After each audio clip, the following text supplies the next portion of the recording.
Hi, guys. I can't believe that worked on the first time. It's been a while, so I was a little rusty. I have a wonderful happy hour for you tonight, so stand by while I invite a friend of mine to join who is a wonderful, here we go. Oh, who's an incredible soldier, an incredible patriot, has led a lifetime of service in so many ways, has an amazing story for you tonight. Hi, Rick. Emily, I can't believe that worked. yeah, Emily, how you doing? Great. I'm great. How are you? I'm doing awesome, thank you. Oh, good. It's so good to see you. Good seeing you. Um, I was just singing your praises to everyone and sharing with them that you are an incredible American who's led a lifetime of service in multiple ways, an incredible patriot with a very special story and a very special commitment to service that you are continuing right now that I wanted to let them know about. So without further ado, everyone, this is Rick Hogg. He is a 13 combat deployment Special Forces U.S. Army combat veteran. And he also has started a nonprofit in honor of his canine Duco that you will learn all about right now. And it's your story to share, Rick, but go on and tell us all about yourself. Yeah, Emily, thank you. Yeah, so I'm Rick Hogg, 29-year U.S. Army Special Operations combat veteran. Like you said, 13 combat deployments, but really the whole key to that is Duco. So Duco was my combat assault dog. I lost him July 5th, 2021 to osteosarcoma. So the beauty is we served together. I was able to retire him. But here's the thing. In his passing, we were able to get up with Scott's Wish, who's a all-volunteer, which is a key point, all-volunteer 501c3. And we've started up the In Honor of Duco project. Our mission is really simple. It's kind of selfish in one point. First and foremost is to keep Duco's memory alive. They say that, you know, you die twice, once when you physically pass, and then second, the last time your name is spoken. So that's the whole purpose of the In Honor of Duco project. Second is to never let another SOF canine handler make a medical decision about his partner based on their finances. And then kind of the last one is helping out other canine organizations where it makes sense. So we've already done some donations to other organizations. So for example, Military Working Dog Team Support Association, they do a big Christmas kind of drive and get toys and stuff out to both the handler and the canine. So we helped out with that. Second Chance Canine, who's helping veterans get service dogs, you know, we're helping with that. And then we helped out a medical facility that helps out canines as well. Really the biggest piece to this, and you're very familiar with Trenton Leica, so multi-purpose canine Leica, she ended up losing one of her legs in Afghanistan, saved Trent's life. So that's kind of the whole tie, and was ensuring him that the In Honor of Duco project was going to take care of Leica, and it just taking that burden off him. And I told him, I was like, here's the deal. I said, do not, under any circumstance, make a medical decision based on your finances. And I gave him that promise that from here till the end, the In Honor of Duco project will take care of Leica. So that's, you know, kind of first and foremost, you know, she's one. There's a couple others that are potentially in the hopper, you know, just kind of waiting to see where everything happens. But that's really our main thing. We're also dabbling in this whole Scott's Wish program In Honor of Duco. It just seems like we get little legs. We're going to start up another project. We have an active duty service member whose wife is stage 4 breast cancer. And we are trying to raise funds for him because whenever she may pass, don't know when that might be, it's trying to have funds available so that child care will be able to be provided, because I mean, he still has to work, he still has to serve, but we want to make sure that, you know, there's adequate child care for their 3 children. So that's another venture we're going down. So it's on top of trying to run my own business, you know, War HOGG Tactical, you know, we're very much into the nonprofit, and there's something about helping others. If you just want to say in my DNA to serve, to help however you want to phrase it. So that's kind of what we're doing. Well, first of all, bless you, Rick, and thank you for your service. And you and I have talked before, and I just want to say in front of everyone, because I know I speak for everyone when we say how sorry we are for your loss. Mm-hmm. And you shared with me that Duco saved your life, and He just did. like Leica saved Trent's life and Julian's life, and so many, and every other soldier that was there that night. Yep. These dogs are partners and force multipliers, and they're not just assets, although they are, but they're your other half. And so I'm so sorry, but it's so beautiful for me to witness as a fellow patriot, and someone who respects your service so much, that you've now gone on and amplified Duco's service in helping all of these other working canines to know that, as you said, these special forces handlers will never have to make a veterinary care decision based on finances alone. And you committed to that promise before even getting a cent of donations. You made that promise from the beginning. Can you share a little bit about, in your 29 years of service, you obviously started War HOGG Tactical, which I understand people who have gone through it credit you with saving their lives in Afghanistan later. But talk to me about that service. And obviously, it was this year that helped bore Scott's wish, but walk me through that journey that you made to get to this point here today. So really, War HOGG Tactical was established back in 2002. So you have to think, before that time, I was teaching at the 7th Special Forces Group Advanced Urban Combat Committee. So I was one of the instructors. 7th Group was second in the hopper to go to Afghanistan. And when those guys that I had trained came back, said, hey, man, that stuff you taught me saved my life.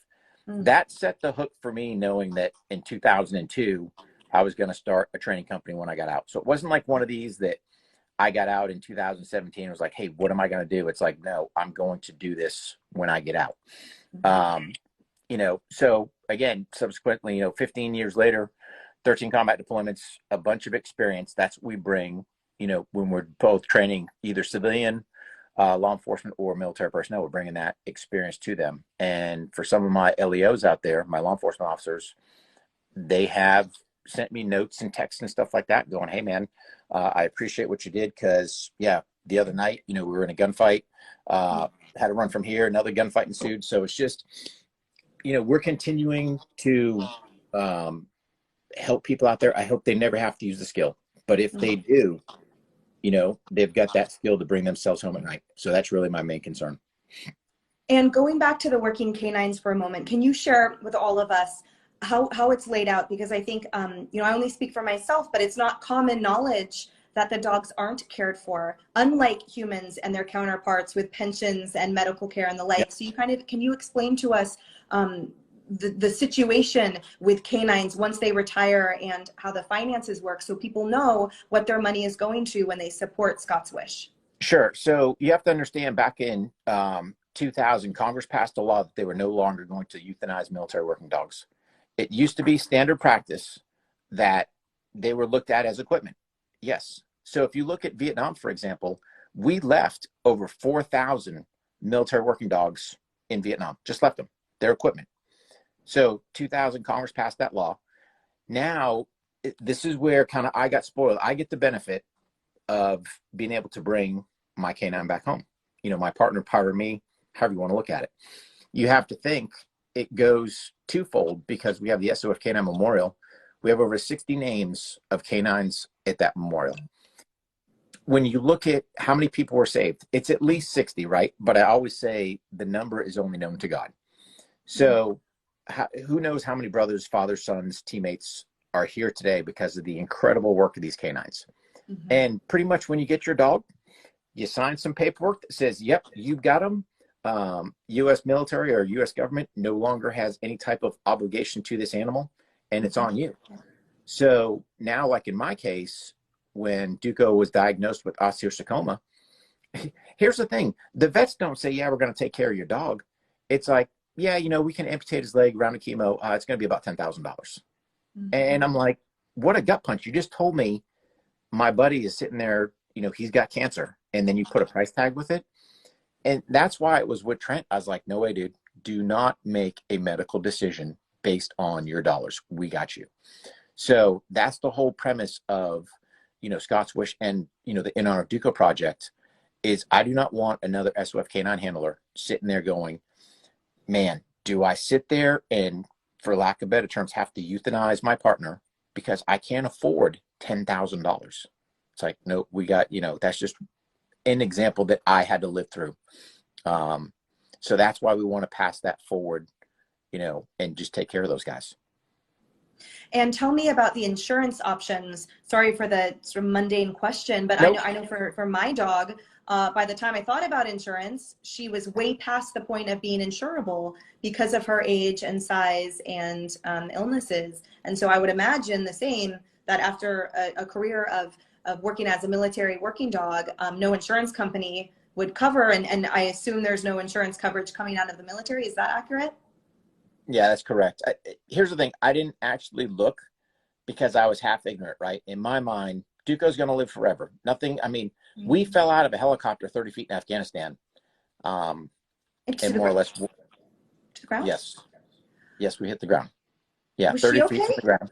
Was she okay? Duco. Was he okay? I'm sorry. Yes. No, it's okay. As the mom of a girl dog, every dog is a girl forever. No, I'm sorry. I know Duco was a boy. Was he okay in that moment? And I'm sorry, were you okay? But was he okay? When you guys I'm gonna say he was. He walked away unscathed. You know, we executed the mission that night. I don't have full recovery of what kind of happened that night due to my concussive amnesia, and I think that was kind of a big turning point for us. But in turn, I think, unbeknownst, you know, around 2016, we in essence medically retired Duco because he didn't have the jump or the ups like we needed him to. It's like he wanted to, he had all the drive, all the desire, but something just wouldn't fire. And we never could really figure out what was wrong there. So I knew in the back of my mind, I knew I kind of had, you know, damaged goods, but at the same token as Duco, I mean, he was just an incredible dog. So I never really looked for insurance. I never went down that road. We just kind of said, hey, you know, he'll be good. And I mean, he was just an incredible canine. So long story short, I didn't even try to look, but then it got to that point where I had the vet take a look at him because we thought he initially just kind of hurt his back paw. He was kind of gimping around. All right, I'll give him a little bit, you know, and then all of a sudden, man, nothing's working. So we take him to the vet, and man, she put his hands on it. And here's the part that killed me, right? She basically felt his leg and she's like, I think he's got osteosarcoma. And I'm like, I've had this dog 8+ years and I didn't feel anything. I didn't pick it up. And she's like, hey, and I'm like, what's osteosarcoma?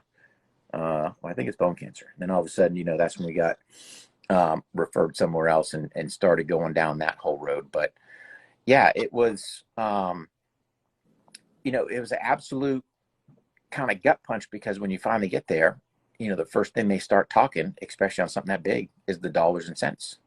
And I'm sitting there going, all right, you know, how do we deal with all that? So long story short, you know, we were taken care of.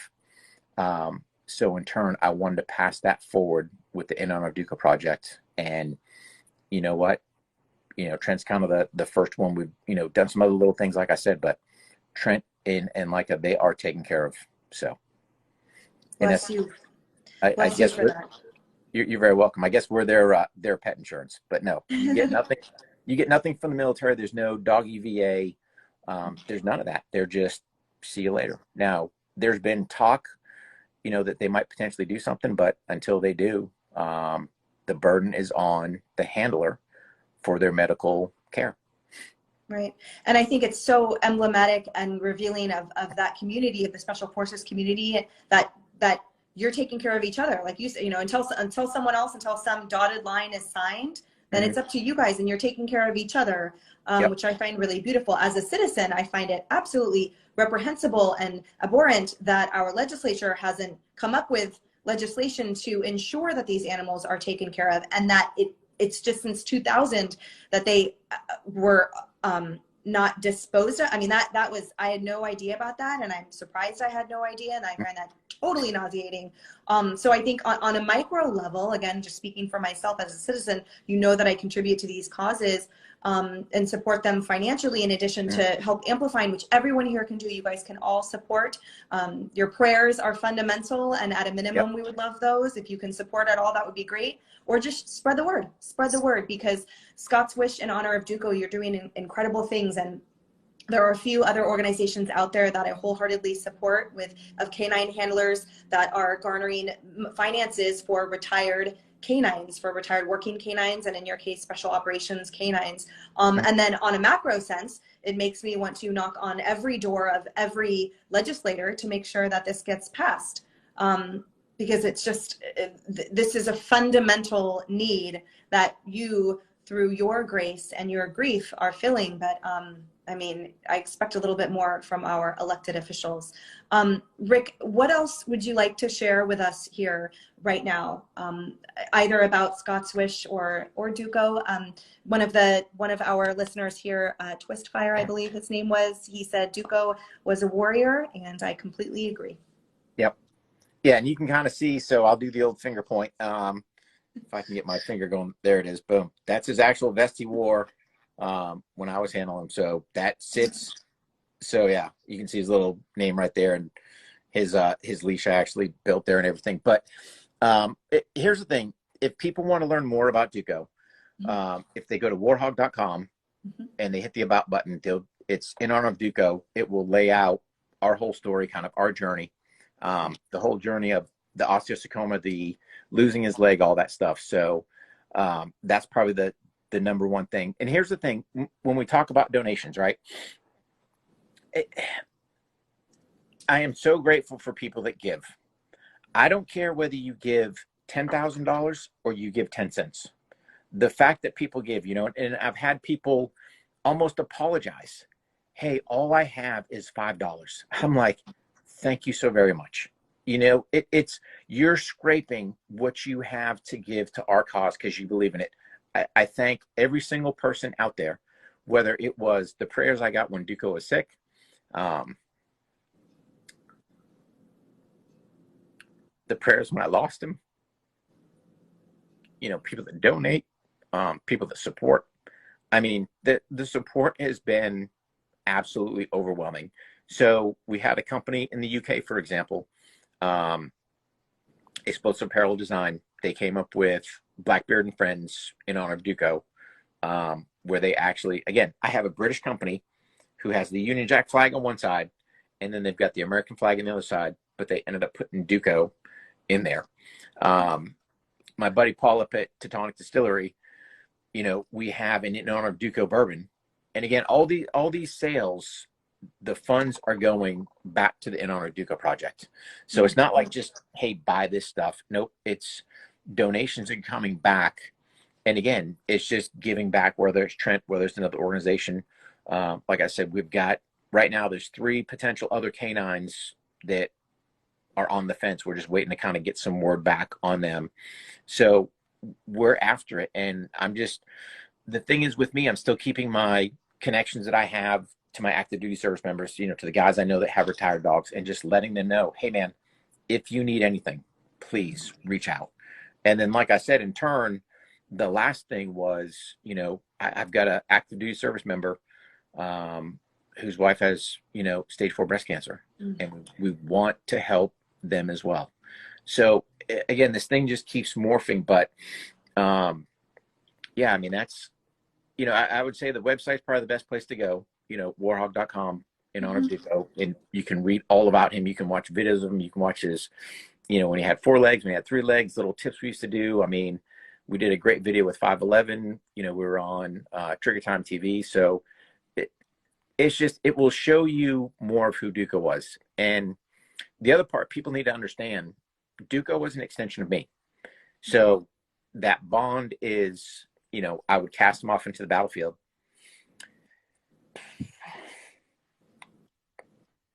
And I would say, God, please bring him back. And he did every single time. You know, there were some guys that weren't as fortunate enough to get their dogs back, you know, and, you know, where part of it is when you look at, you know, on the website, we've got our SOF canines listed on there, you know, that we end up losing over in combat. So it's not only paying tribute to Duco. I got him back. Let's talk about the other dogs that we did, and kind of sharing their story. Because again, if I can at least have people scroll through, you know, going back to 2012, you know, we lost a dog named Timo that was one of my teammates' dogs, you know, the same time that me and Duco were there, you know, so he had to, you know, end up coming home with his partner in ammo can, because that was kind of the procedures we do is, you know, they get cremated, and versus bringing your buddy back in their kennel, now you're bringing them back in an ammo can. So it's just continuing to share those stories, you know, keeping those words out there. And, you know, I get good days and bad days, right? So anytime I talk about it, I don't know why I've been so emotional here lately. But I think that's the other important part, is people need to understand that it's okay to be emotional, especially for my guys out there, you know, for my veterans, all that other stuff. Look at, don't sit there and use anger as you think your outlet, because that works. It doesn't, right?